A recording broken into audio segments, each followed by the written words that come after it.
Ah, the French. It's always been a love-hate relationship with the French, especially in team games. Obviously, they're known for their powerful cavalry, whether it's the ability to get a huge mass of hussars in the second age, or an impenetrable wall of gendarmes in the late game. In this video, I'll be making an assessment as to how the logistician affects the French early game, and whether it's worth taking over the quartermaster. I will just say from the outset, the quartermaster will undoubtedly remain superior in 1v1, so this assessment is focusing on the French in team games. The logistician for the French provides two bonuses. The first of which is a military wagon, which is a wagon that will quickly build either a barracks, a stable, or an artillery foundry. Now, unlike the other civilizations who get the military wagon, for the French, the military wagon is less impactful due to the superiority of the French courrier de bois over other settlers. The courrier de bois, or much easier to say, the CDB, is like a normal settler but on steroids. His health is higher, his gather rates are higher, he is a total Chad who has no interest in hanging out with female settlers, but most relevantly, his building construction rate is higher as well, meaning that when tasking two CDBs to build a stable, they complete it in 19 seconds instead of the 25 seconds that it normally takes two regular settlers. This reduces the impact of the military wagon, as it reduces the difference in speed which the buildings get constructed. The military wagon is still a strong bonus, and being worth 200 wood for a stable and the reduction in build time mean that it's a positive contribution towards the French cavalry machine. The second bonus the logistician provides for the French is an arsenal wagon, which is a wagon that will quickly build an arsenal. French strategies typically involve getting to Fortress Age quickly, with the exception of team games. A French player normally wouldn't be able to access their arsenal in the second age without sending the advanced arsenal shipment, which normally isn't a card that French players will include in their deck, so this firstly provides access to the arsenal in the second age. The question then becomes, how do we best take advantage of it? Well, counter-infantry rifling and ranged cavalry caracole are of no use until Fortress Age, so those ones are out. That leaves infantry breastplate, cavalry cuirass, and soccer bayonet. A soccer bayonet is a 400 resource upgrade that increases the melee damage of your musketeers by 20%. And while this upgrade is strong in the late game, especially as, say, a front line for your skirmishers, it's too expensive and too niche of an upgrade to be any real use in the second age, so it's out as well. Now, infantry breastplate increases the health of crossbows and pikes by 10%, and it only costs 200 resources, so it's a lot cheaper, and the way that it affects the stats of the relevant unit is of much more relevance to second age fighting. It's possible that we may see French players take the logistician and instead of building cav, building crossbows, sending the long-range infantry hit points card that's available in the second age, and then researching the infantry breastplate upgrade.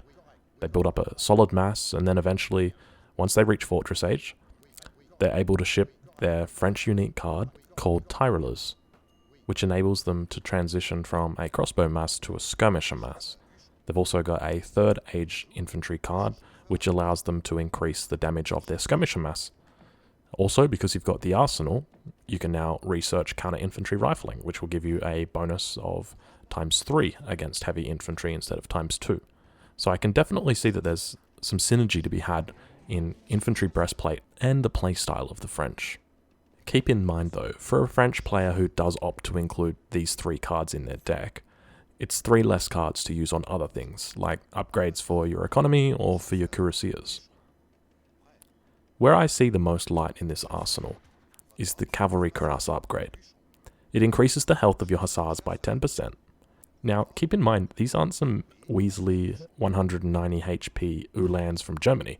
These are strong, independent hussars from the French homeland, and they have a base HP of 320 health, meaning that the 10% health that your cavalry receive is significantly more than the comparable cavalry of Age 2. There's only one other civilization who has access to the arsenal in the second age without sending the advanced arsenal card, which means that this upgrade remains an almost exclusive upgrade for the French hussars in Age 2, and therefore the efficiency that they have as a unit is greater than any other civilization is able to obtain, even if they have similar upgrades. So, ideally, as a French player massing cavalry in the second age, you do really want this upgrade. But the question is, at what cost does it come? So for anybody unfamiliar with the most popular cavalry build order that utilizes the quartermaster, it looks something like this. You make an early market, you research hunting dogs. You age up with 14 Courrier de Bois. In the transition, you move everything over to wood. You build a trading post, you research placer mines, and you gather 125 wood for steel traps. Then you split your Courrier de Bois between food and coin. When you age with the quartermaster, you're going to build a stable, you're going to research steel traps, and then you're going to build 2 houses. The first card you're going to send is 4 Courrier de Bois, and you're going to follow that up with 700 wood, 700 gold, and then 600 gold.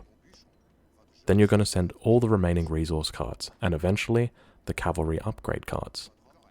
You would build a second stable early so that you were able to hit your batches more consistently, and eventually were able to build from both with full batches.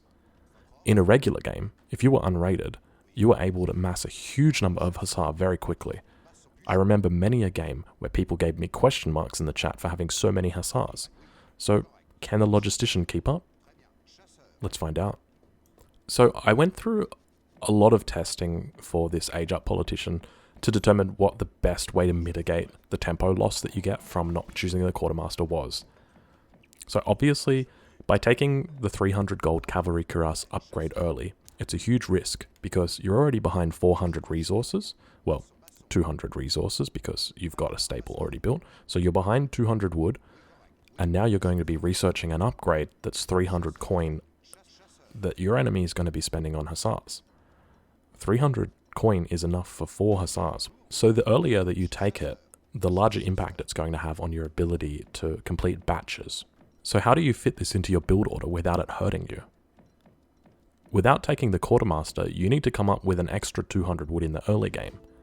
This became the problem that was the hardest to solve with not taking the quartermaster. So this was my initial plan.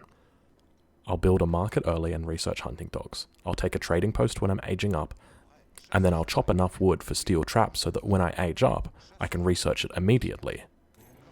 I'm also going to chop enough wood for an early house. How I'm going to mitigate this is I'm going to avoid taking placer mines, like in the original build, as it costs 75 wood, which is a huge investment, and I'm going to use that cost to mitigate the amount of chopping I had to do. So the first game, instead of going the normal build, which is 4 Courrier de Bois, 700 wood, 700 gold, I thought I would try 700 gold, so I could get that upgrade nice and early, 4 Courrier de Bois, and then 700 wood. It shouldn't be too difficult. So everything was looking good until I shipped the 4 Courrier de Bois, and I popped myself.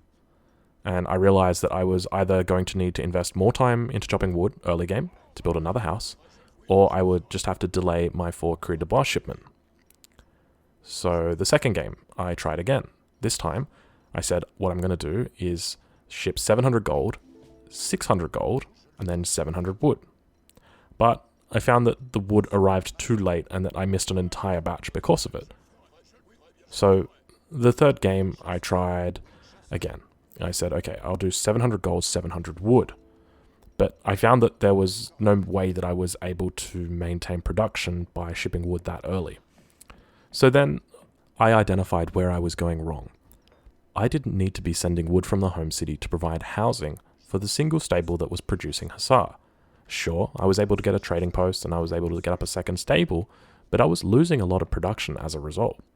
So I tried a fourth time, but this time I was going to approach wood differently. I was going to move 3 Courrier de Bois to wood as soon as I aged up, so that they could build houses as my stable needed population space. I would try sending 700 gold, 600 gold, 4 Courrier de Bois, so that I could mitigate the amount of settlers that were on food. So because I was putting 3 Courrier de Bois on wood, there was 3 Courrier de Bois less that were on food. And so I thought, well, I'll send 4 Courrier de Bois so that I can put them back on food. But it was evident that I couldn't maintain production or population space with this. So I thought that I'd try the quartermaster and do the original build to see where my benchmark was at. And I was able to get 22 Hussar by 8 minutes. I kept trying and I kept trying, and I realized where I was actually going wrong. It wasn't with the wood. It was with the mindset. I was trying to obtain cavalry cuirass too early. I was trying to get this thing before I even had Hussars on the field.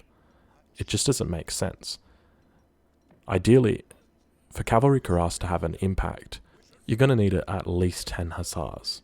So I was able to manage with this build order to have 19 hussars by 8 minutes, which obviously isn't the 22 that I have with the quartermaster.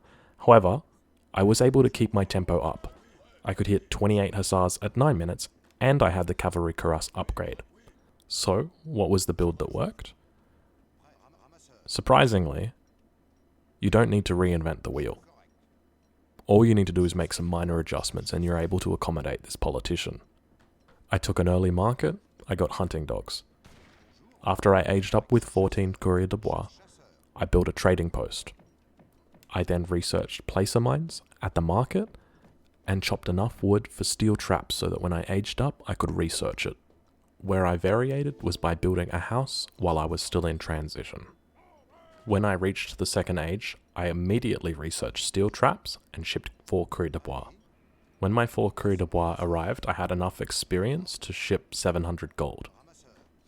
I was able to get out 4 hussars on the first batch, which meant that I was able to queue a 5th hussar for my second batch without population blocking myself.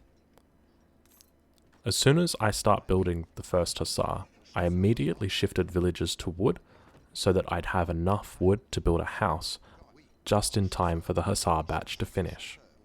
I then shipped 700 wood, I built a stable and some houses, not opting to take a trading post. The next shipment up after that was 600 coin, and with that I was able to complete the batches for my hussars that were about to come out, as well as research cavalry cuirass. I'm satisfied that this build order is a solid build order that is definitely going to compete with any quartermaster build order, and it will continue to see gains over the game the longer that it goes. If you've got to build an arsenal in the third age, it means that that's 250 wood you're going to be putting to an arsenal instead of towards a town center. And as a French player, as soon as you hit Fortress Age, you want to be getting up those town centers as quickly as possible. So the fact that you lose tempo early, even though it's only a small amount of tempo, the fact that you get an upgrade to your cavalry that, you know, if you didn't take this, you wouldn't be able to get until Fortress. And then on top of that, that once you do get to Fortress, you're going to have to invest that 250 wood anyway, which is just going to set you further back behind. I'm absolutely satisfied that this is the number one politician you want to be taking if you're going cavalry in a team game as French. This politician is a magnificent addition to the French repertoire, and I look forward to using it in many games to come. If you've enjoyed this video, and you're looking forward to seeing more videos like this for the remaining civilizations, I encourage you to subscribe to the channel, as the next 4 civilizations will be looked at over the coming day. Thank you for watching.